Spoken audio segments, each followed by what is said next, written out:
Hey everybody, before we get started, I just wanted to tell you about a new book from Faith Matters Publishing. It's called Restoration by Patrick Mason. When we started the Faith Matters Publishing project, one of our goals was to explore what restoration really means as the church moves into its third century, and that's exactly what Patrick does. If you're like me and you've ever wondered how restoring Israel can be relevant to you, you've got to read this book. Patrick shows how, as members of the church, it's our mission to truly lead out in bringing wholeness and healing to the marginalized and the vulnerable. This book absolutely lit a fire for me, and it has totally changed the way I view my own engagement with the church and with the world. I really can't recommend this book strongly enough. It's the kind of book you want everyone you know to be reading too, so that you can talk about it. So you can pick up a copy for yourself or for your friends and family at Desert Book, Amazon, Audible, and Apple Books. Okay, that's it on the book for now, but we'll be sharing a lot more in the near future. Thanks as always, and here's the episode. Hey everybody, this is Aubrey Chavez from Faith Matters.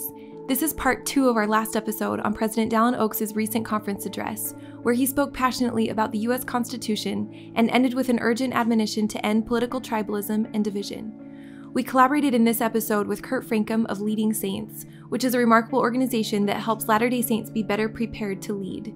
In this conversation, Thomas Griffith, Kurt Francom, and Bill Turnbull explore how we can have a conversation about President Oaks' challenge in our local wards and states, and how to ensure that we live up to that challenge.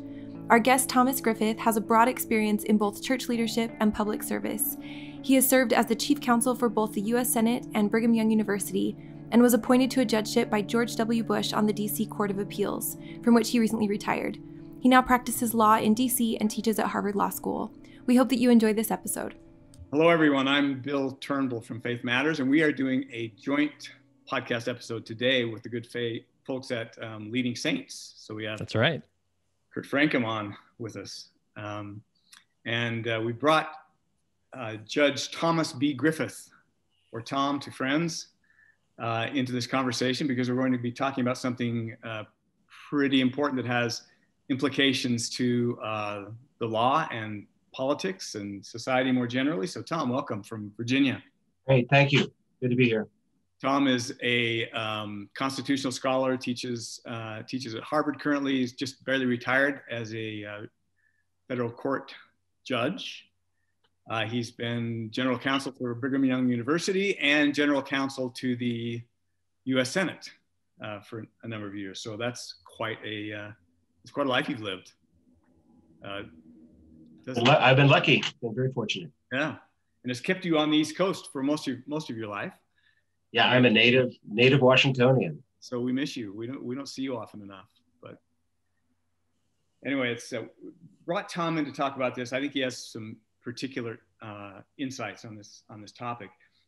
We're talking about the address given by Dallin H. Oaks at the most recent General Conference, in which he made quite an impassioned plea, and then finished by making a bold statement or challenge to the church. And about a day after conference, I got a text from Tom on a text thread with some friends of ours, and I'm just going to read. These were the money, call them the money quotes from the Dallin H. Oaks address. So I think it's just, why don't we start out and just read this, and then we can kind of take this discussion where it needs to go. Listen carefully to this. It's remarkable. So he says, this comes from the Oaks talk. He says, on contested issues, we should seek to moderate and unify. There are many political issues, and no party, platform, or individual candidate can satisfy all personal preferences. Each citizen must, therefore, decide which issues are most important to him or her at any particular time. Then members should seek inspiration on how to exercise their influence according to their individual priorities. This process will not be easy. It may require changing party support or candidate choices, even from election to election. I don't think a lot of people do that, to be honest. I think the more common, what we see more commonly is people identify with political party almost in the way they identify with religion. In fact, I've heard people say that political identity is the new religion, has become the new religion. And I don't think we're exempt from that, unfortunately, in our community. Any thoughts on that? Well, I'll start with he's talking to me all my adult life. I've been a single party voter, Republican. When I became a judge, I no longer affiliated with the Republican Party, but so he's calling me to repentance. I need to think things through more than I have. Now, in my defense, during that time, I never thought for a minute that my views about the role of the state and politics were driven by my faith commitments. And I've always thought that was just a really bizarre idea, because I have plenty of Latter-day Saint friends who are devout and fully committed who were Democrats, right? And so the thought never occurred to me that somehow, I was representing the gospel better because I was, voting for George W. Bush. What? It's just strange. So, I'll go further than that. I'm a single issue voter, right? I'm a pro-life guy. That's always been the issue that's motivated me. And so President Oaks is saying, think about it, Tom, think this thing through. So it gets a little more specific. I'm going to continue to read this, but he says, such independent actions will sometimes require voters to support candidates or political parties or platforms whose other positions they cannot approve. This is one reason we encourage our members to refrain from judging one another in political matters. We should never assert that a faithful Latter-day Saint cannot belong to a particular party or vote for a particular candidate. We teach correct principles and leave our members to choose how to prioritize and apply those principles on the issues presented from time to time. And then this final, very strong admonition.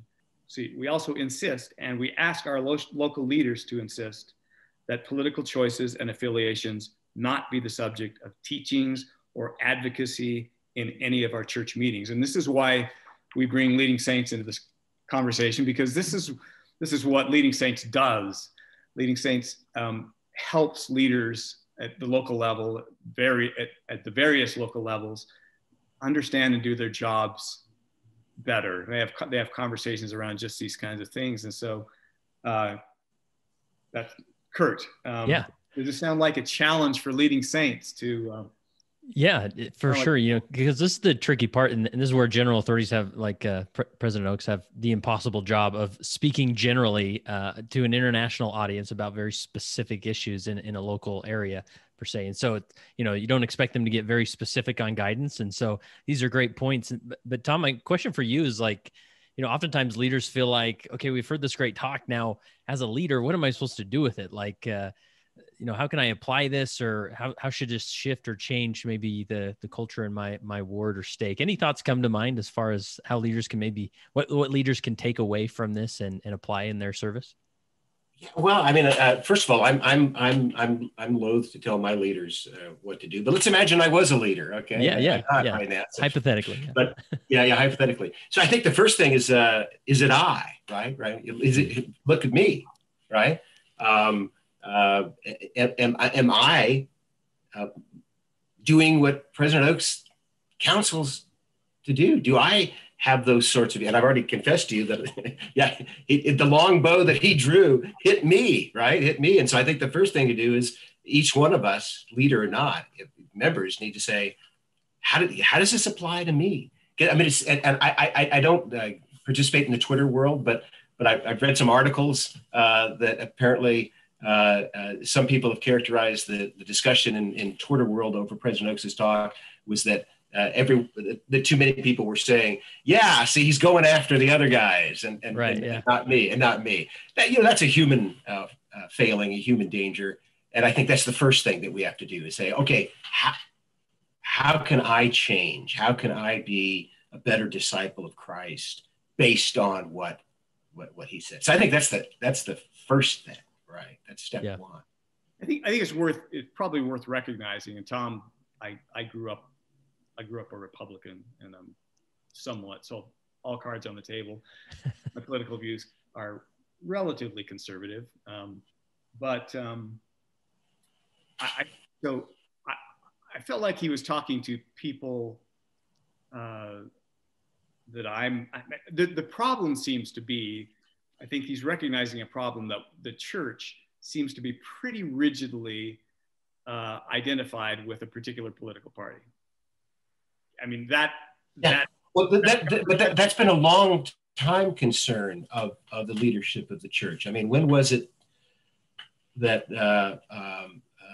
Elder Marlin Jensen, when he was in the presidency of the 70s, was directed by the first presidency to speak to the Salt Lake Tribune in an interview in which he encouraged more Latter-day Saints to be Democrats, you know? And that was an assignment, right? Because it's bizarre, right? It's just for folks on the outside looking in, they just assume, oh, you're a Latter-day Saint, you must be a conservative Republican, and I think that blunts our witness to the world. It blunts it thwarts our ability to do the types of good things we'd like to be doing throughout the world. So this isn't a new thing. I think we're in a particularly polarized time, but I hear the leadership of the church urging this for quite a while. Yeah, but this polarization is really it's different. It's different. It's different and worse. Yeah. We talk about why that polarization exists right now. It's complicated, right? And you take sociologists, psychologists, and anthropologists to figure it out. But we know the symptoms of it, and maybe they're exacerbating it. And it's that, you know, we tend to be sorting ourselves by living with like-minded people who share our views of the world, and then we get our information about the world from those same people, and then we talk to those same people, and we don't, and increasingly we don't have interaction with people who see the world very differently than we do, or when we do have interaction with them, it's hostile, right? So those are all the symptoms of it, and they probably exacerbated as well. Now, Kurt, when Tom and I were growing up, and you're young, so you wouldn't relate to this at all, but there were like three networks and three news networks. You got your information through these networks, right? And they pretty much kind of agreed. There was they were respectable to the sets of facts. I think, you know, they were responsible, considered themselves responsible journalists. And so we sort of had the same set of facts that we were dealing with as a country. Since media has become fragmented, and then particularly since social media began, media had, and Tom, you can comment on this, but cable news media and social media have really perfected the art of giving you that information that you already believe, confirming your biases, and then firing up your brain with news bulletins every 10 minutes that keep your brain, the fear centers of your brain, fired up. And we've created tribes around these media echo chambers. And so I guess that first question you asked, or that you brought up, Tom, is it I? The first question you could ask yourself is, do I live in an echo chamber? So as a leader, do I live in an echo chamber? And if I do, am I missing? Am I not even understanding the people that are in my congregation? There's no question we've got this proliferation of media outlets, and many of them make no pretense of objectivity.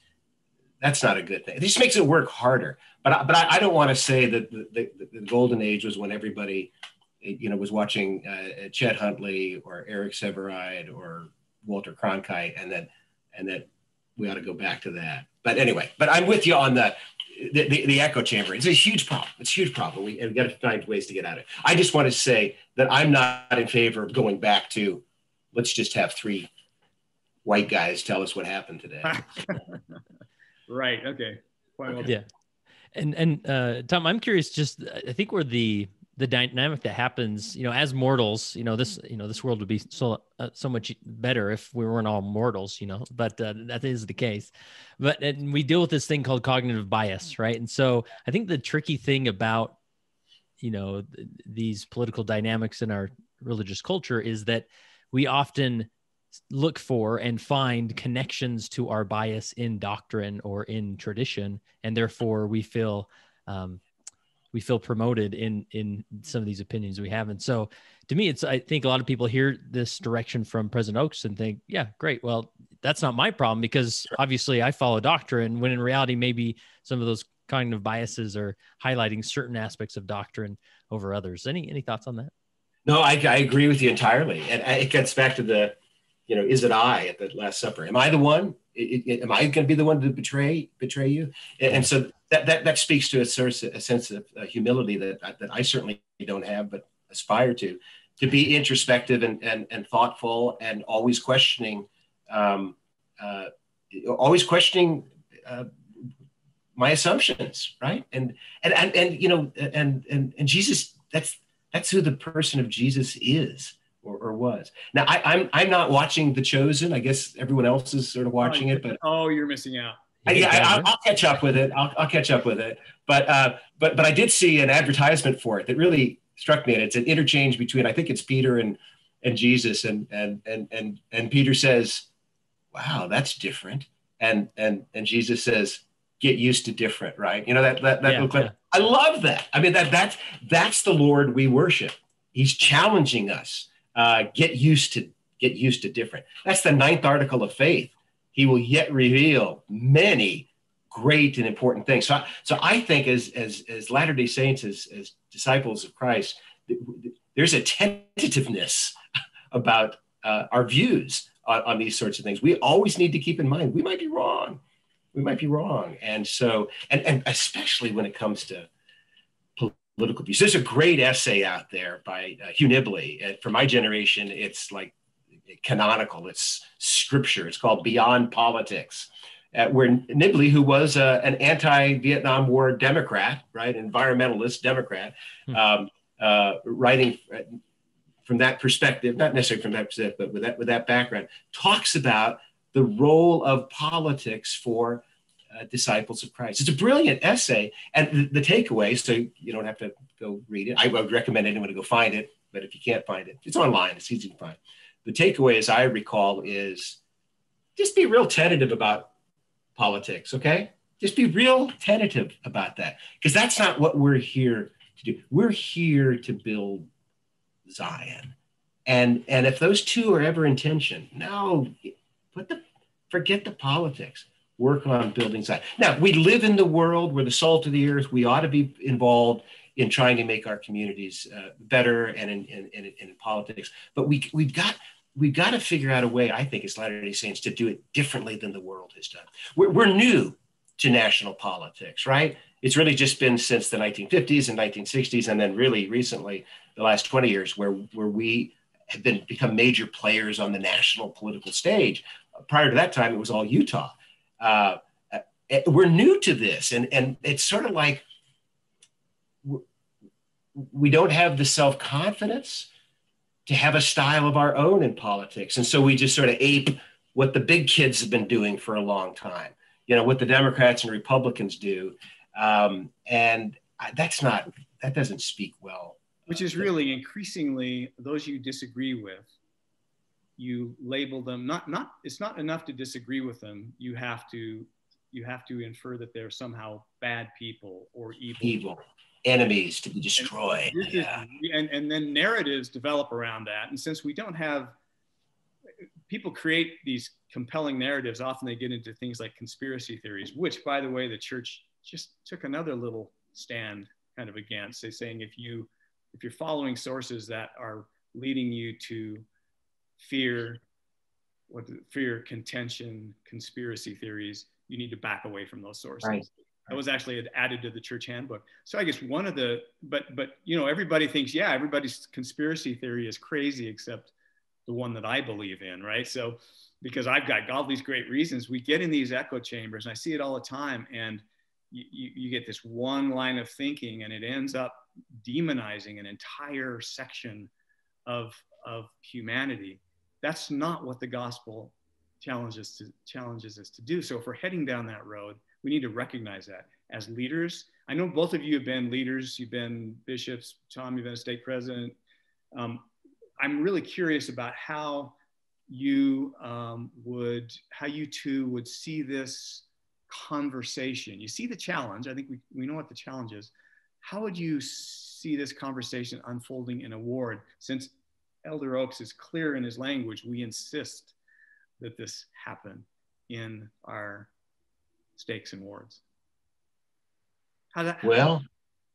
Well, if it were Bishop Griffith again, I'd get up and I'd read that language and then I'd expound upon it. And I would say,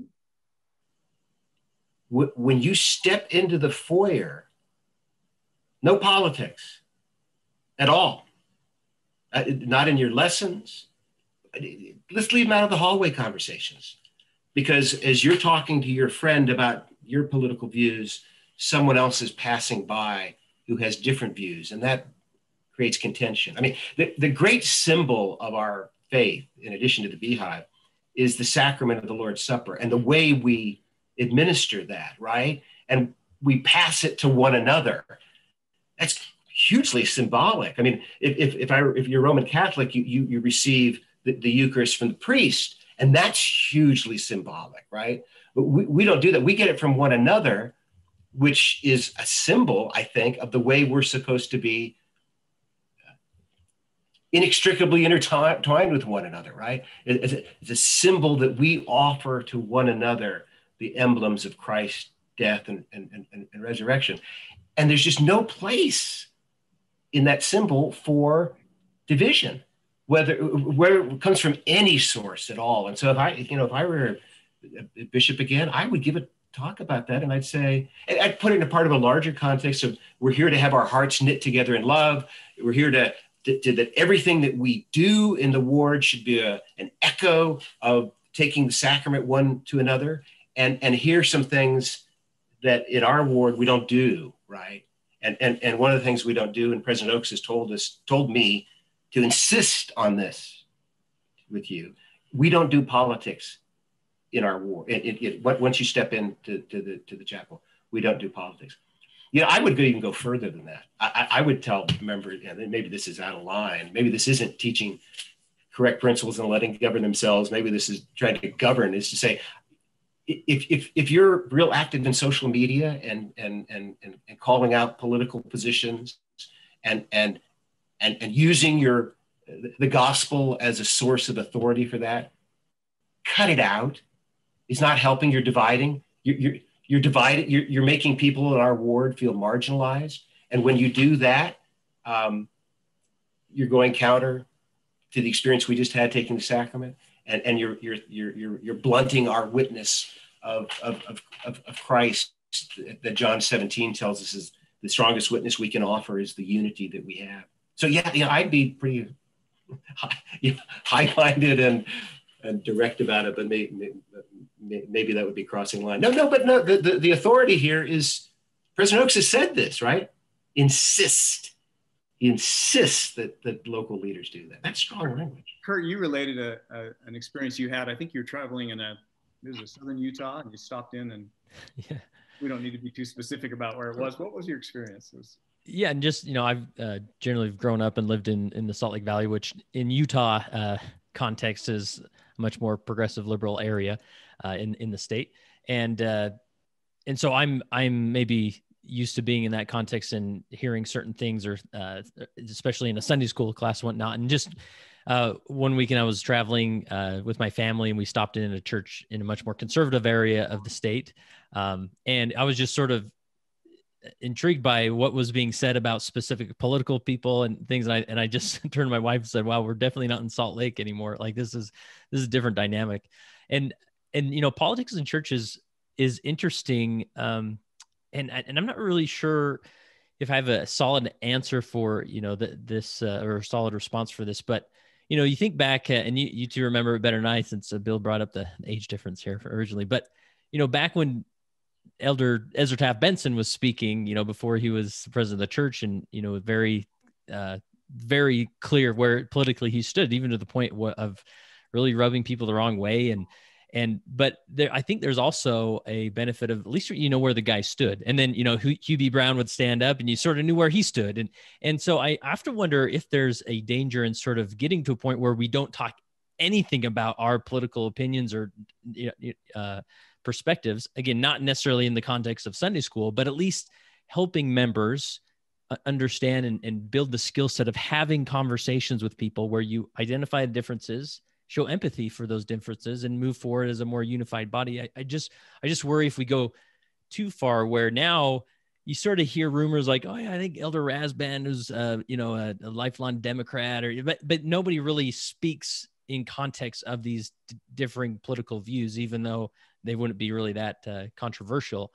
And so I wonder, from a leadership perspective, if there's a way that we could encourage, again, not hosting political debates within the context of a church service or a Sunday school class, but encourage people to meet together, to discuss and even talk about maybe some skill sets they can do to talk through different opinions and walk away as friends, rather than, because right now what's happened, nobody talks in person. Yeah. And then we go to our social media, put on our mask of anonymity or whatever, and just and spew these quotes and things that sort of hit people the wrong way. And then we think, well, I'm going to stay back from that person at church because he's crazy. Right.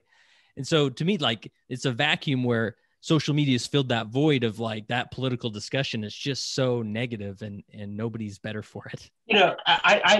I'm with you on that, Kurt, except there's got to be a fundamental understanding, I think, that my political views are separate from my religious views. And that's a hard exercise to go through, particularly in a culture that believes in revelation and inspiration and consecration. So I would say, have those discussions, but the ground rule needs to be a fundamental understanding that, as President Oaks just taught us, you can have widely divergent political views and be an active member of the church. No one political party or even one political set of views is somehow closer to the Lord's will than another. It has to be done in that framework. You've got to take that off the table. That hey, I'm speaking for the Lord here. The Lord's really with me. Right. Yeah, I like that. Yeah, because take that off the table, and then it's fun. I want to hear. God does not have a strong opinion about marginal tax rates, for example. I'm pretty sure he does. I'm pretty sure he does it. Which is not to say our faith shouldn't inform our political views. Of course, it almost. Well, here's how it should inform our political views. Okay, Matthew chapter 25. Right.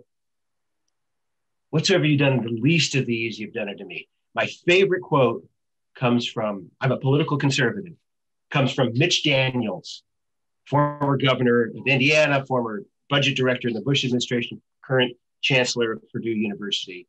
He said, in all things, our first thought must always be for those on the first rung of life's ladder and how we might help them climb. So yeah, I think the gospel does inform our politics in the sense that we understand that the purpose of politics is to help the least of these. Now, we can have vigorous debates about how you do that, right? Yeah. Bring on the debates. But we shouldn't have a debate about whether society should be ordered and structured in a way to help the least of these. So I will, maybe, is that too political? Am I just, so Jesus did live in this world, right? And he did his resurrection started a new creation in this world, right? We're trying to build Zion here and now, right? How do you do that? It has real world implications, but I would say that's the gospel insight that begins the political discussion. Yeah. Bill, can I just underscore something that Tom said? I really appreciate it. Just as far as the leadership context is one thing a leader can do is not just encourage people to leave politics outside of these discussions in church, but also to give permission, just so I think President Oaks did this well, and you can be reiterated through local leadership, giving permission to say, you have permission to believe differently politically, and that's okay. And you have a place here, and we want you here. And, we'd love to get your insight on the gospel, and we hope that the gospel informs your political decisions, but you have permission to believe politically different than the other person. And that permission could go a long way in the context of the local church. I think that's a good point. I think it's important for another reason. I was just looking at some statistics from the last election. Apparently, there's a real age division here. So if you have a certain age, an older age, that is just assuming a certain thing is, a certain political view is more associated with the church, you've got it. Let me read this to you. So if this is from Harvard's study of the 2020 elections. More church members under the age of 40 voted for Biden than for Trump. Okay, so there's 47% Biden, 42% Trump. Those over 40, 80% voted for Trump, 18% for Biden. That's a pretty stark chasm between the ages. And so you run the risk, if you bring politics into too much, you run the risk of alienating a generation from a generation. And that's probably not even on our radar, that's the case. So and our evangelical friends are going through this moment right now, as they see the identification with Trump. The Republican Party in general, and Trump in specific, has had a real negative impact on their younger members, and it's something that they're coming to grips with, and a lot of self-analysis of what's going on here. That's a good lesson. Right? And anytime a religion becomes too identified with a political movement, that's dragons be there. Yeah. Back to how you do this on the ward. So we got leaders now thinking, okay, so I'm supposed to address this in my ward or in my stake. How should I do that? There's the option of discussing ward council. You could do a fifth Sunday fireside on this, possibly when we get back to that. Maybe a letter. What are some ways that you would get this down to the end of the row in your stakes and wards?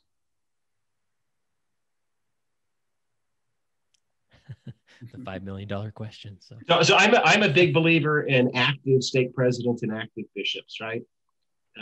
Taking a lead. And so if I were, a bishop, again, as I said, I would take sacrament meeting, and I would take a half-hour talk, and I would drill down on this point, and I would wrap myself in the mantle of President Oaks, so that no one would think this is just Griffith on his own agenda. That's what I would take sacrament meeting time to do that.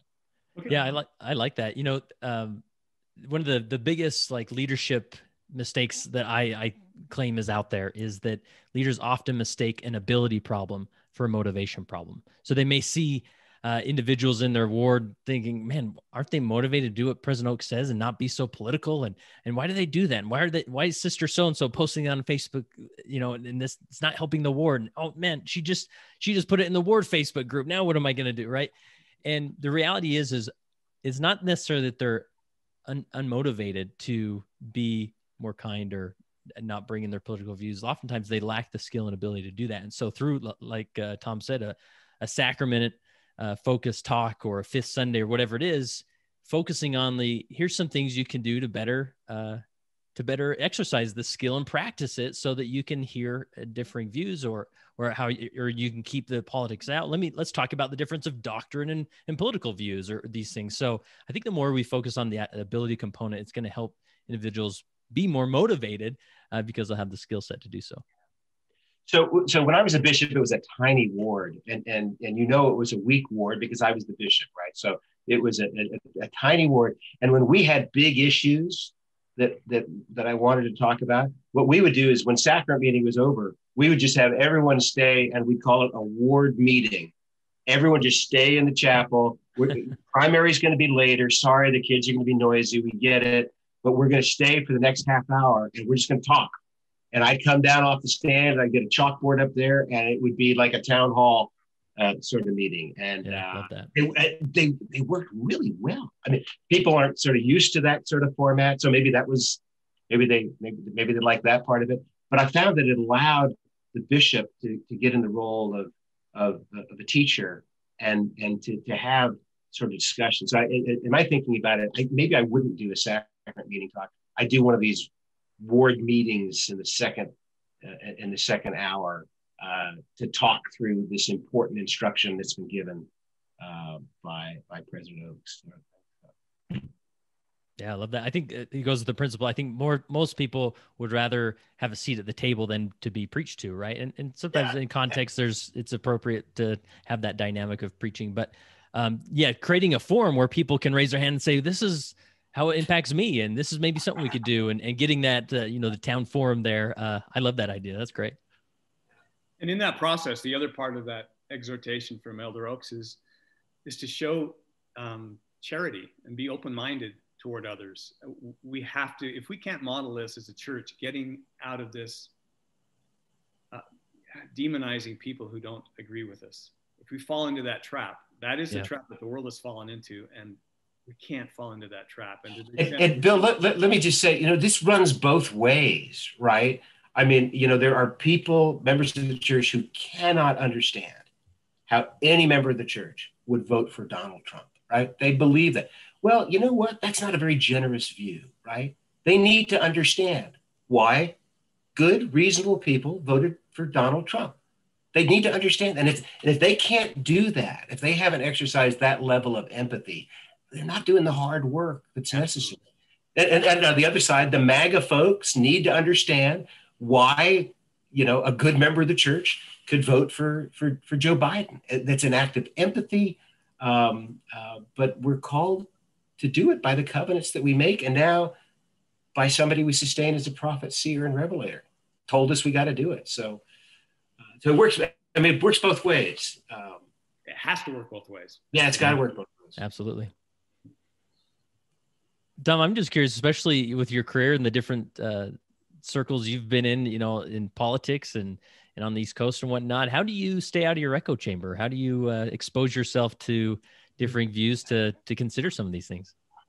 Yeah, well, I mean, it takes work, but I try and read lots of different sources, right? Every day I read the New York Times, Washington Post, the Wall Street Journal, and then I read Law and Liberty, Public Discourse, on the right, and just try and see what other people are thinking about. Now, when I read Public Discourse and Law and Liberty, that's when I get the warm fuzzies and, I'm right about everything.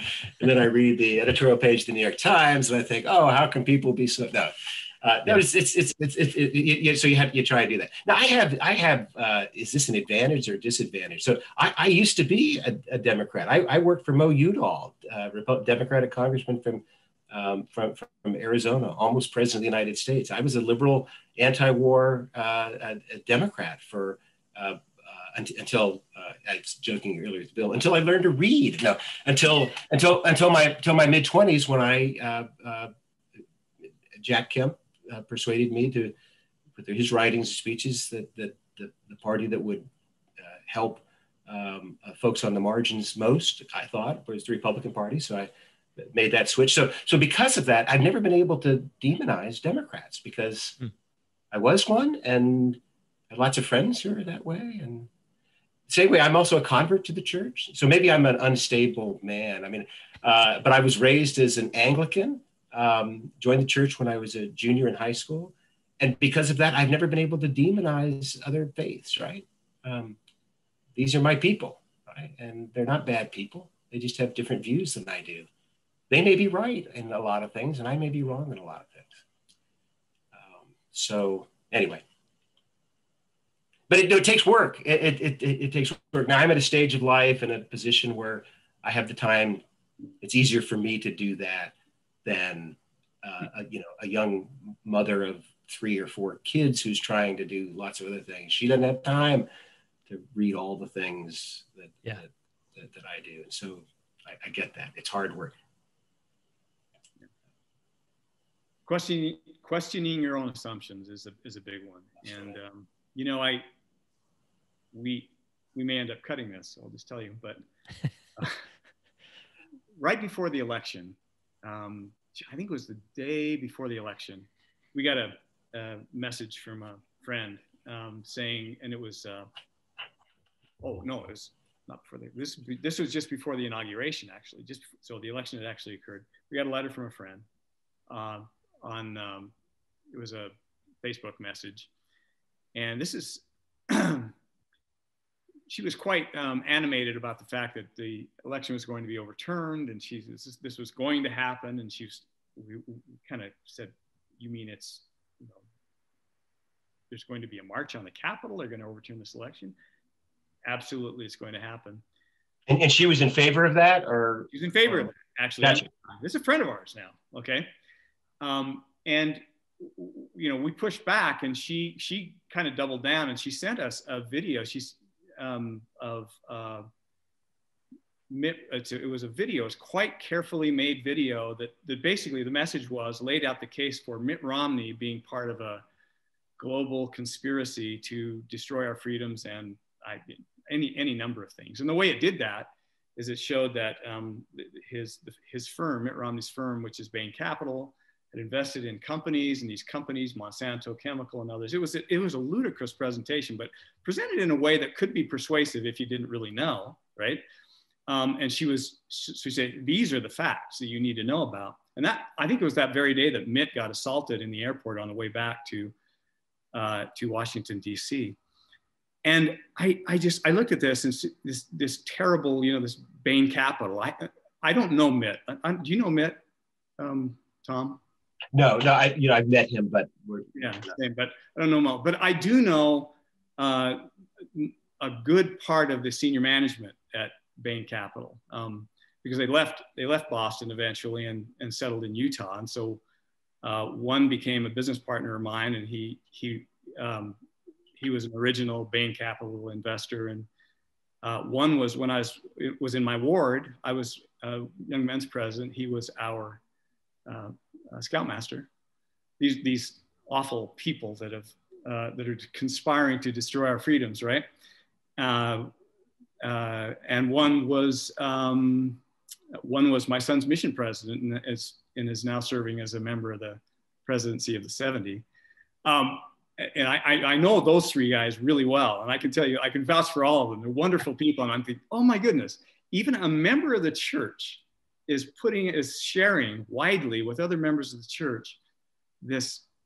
It's not that she just disagrees with them. She's going to make sure that everyone understands that they're evil. And this is the kind of thing that we just can't. That is so inimical to the gospel of Christ. We have to do better. We have to check ourselves. We have to fundamentally question our assumptions.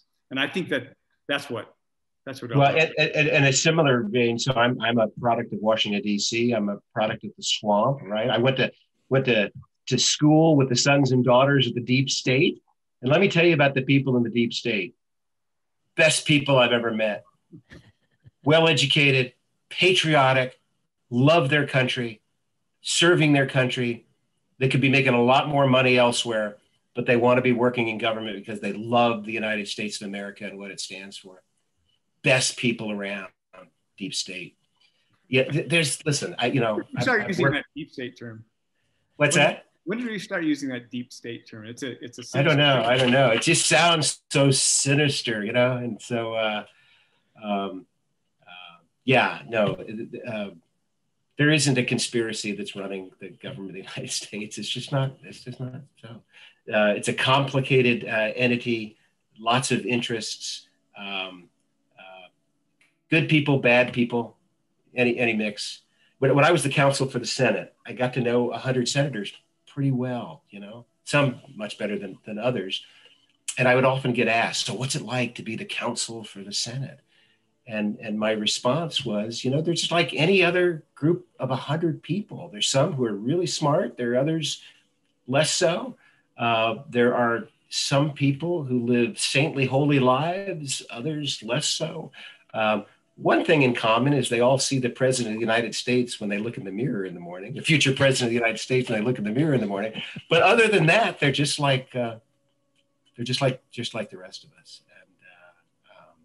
So yeah, so conspiracy theories have never held purchase with me when they start talking about things that I've had some experience with, and just doesn't work. They've been around a long time. They all turn out to be pretty much nothing, but yeah. Okay. So I am up against a hard stop now, so I better. Kurt, it was nice to meet you. Yeah, this is great. I really appreciate the conversation. I learned a lot. Thanks so much for listening, and we hope that you enjoyed this conversation. A huge thanks again to Thomas Griffith for coming on. If Faith Matters content is resonating with you and you get a chance, we'd love for you to leave a review on Apple Podcasts or whatever platform you listen on. We read all of the reviews and appreciate so much the way you help us get the word out about Faith Matters. Thanks for listening, and as always, you can check out more at faithmatters.org.